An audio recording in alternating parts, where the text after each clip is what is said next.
నియోజకవర్గాల పునర్విభజన అంటే పెద్ద తెగింపే. ప్లస్ మహిళా రిజర్వేషన్ అంటే ఇంకా పెద్ద తెగింపు. 33% రిజర్వేషన్ అంటే భారీ తెగింపు. అది మోడీ చేస్తున్నారు. అది ఈ ఏడాది ఈ నెలలోనే పూర్తి కాబోతుంది. తద్వారా వచ్చే ఎన్నికలు మహిళా రిజర్వేషన్లతో జరగబోతున్నాయి. ఇప్పుడు ఈ 5 రాష్ట్రాల ఎన్నికలు అయ్యాక జరిగే ప్రతి అసెంబ్లీ ఎన్నికలు కూడా కొత్త సీట్ల ప్రకారం జరుగుతాయి. పార్లమెంట్ ఎన్నికలు కూడా కొత్త సీట్ల ప్రకారం జరుగుతాయి. అది కీలకమైనటువంటి అంశం. ఇక్కడ అందరిని మెప్పించగలిగారు. అందరిని జాగ్రత్తగా కలపగలిగారు. ఎట్లాగా? దక్షిణాది, ఉత్తరాది గొడవొచ్చేది లేదా తూర్పు, పశ్చిమ గొడవలు గూడా వచ్చాయి. ఎందుకంటే జనాభా ఆధారంగా తీసుకుంటే ఓ రాష్ట్రం మొత్తానికి ఓ సీటే వస్తది.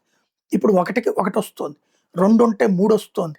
అట్లాగే 50 ఉంటే 75 అవుతున్నాయి. ఇట్లాగ సీట్ల సంఖ్య పెరుగుతున్నప్పుడు ఇక అబ్జెక్ట్ చేయడానికి ఏం లేదు. ఎందుకంటే నార్త్ ఇండియాలో జనం ఎక్కువ పెరిగారు కాబట్టి అక్కడ సీట్లు పెరిగిపోతాయి. సౌత్ ఇండియాలో జనం తక్కువ పెరిగారు కాబట్టి ఇక్కడ సీట్లు తగ్గిపోతాయి.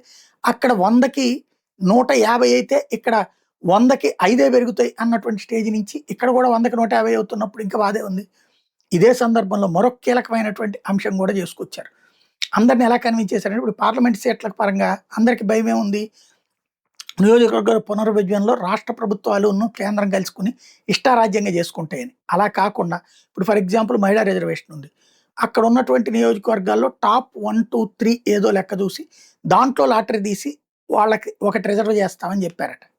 అంటే ఇప్పుడు ఫర్ ఎగ్జాంపుల్ మహిళా రిజర్వేషన్ ఉన్నట్టు మహిళలు ఎక్కువ సంఖ్య ఉన్నటువంటి ఒక 25 సీట్లు ఉన్నాయి. అక్కడ ఆ రాష్ట్రానికి 7 మహిళా సీట్లు కావాల్సి వస్తాయి మహిళా రిజర్వేషన్. ఇందులో 3 చొప్పున లాటరీ తీసి అందులో ఒకటి ఇస్తుంటారనమాట.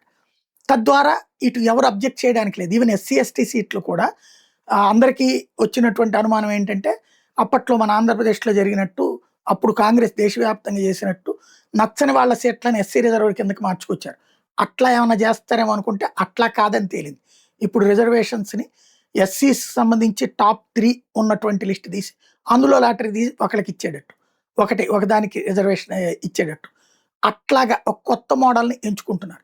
కాబట్టి అన్ని పార్టీలు కూడా అభ్యంతరం చెప్పట్లేదు. అయితే రాష్ట్రాల్లో మాత్రం రాష్ట్ర ప్రభుత్వాల చేతిలో ఉంటుంది. రాష్ట్ర అసెంబ్లీ నియోజకవర్గాల ప్రజలు మాత్రం చంద్రబాబు గారి చేతిలో నడుస్తుంది.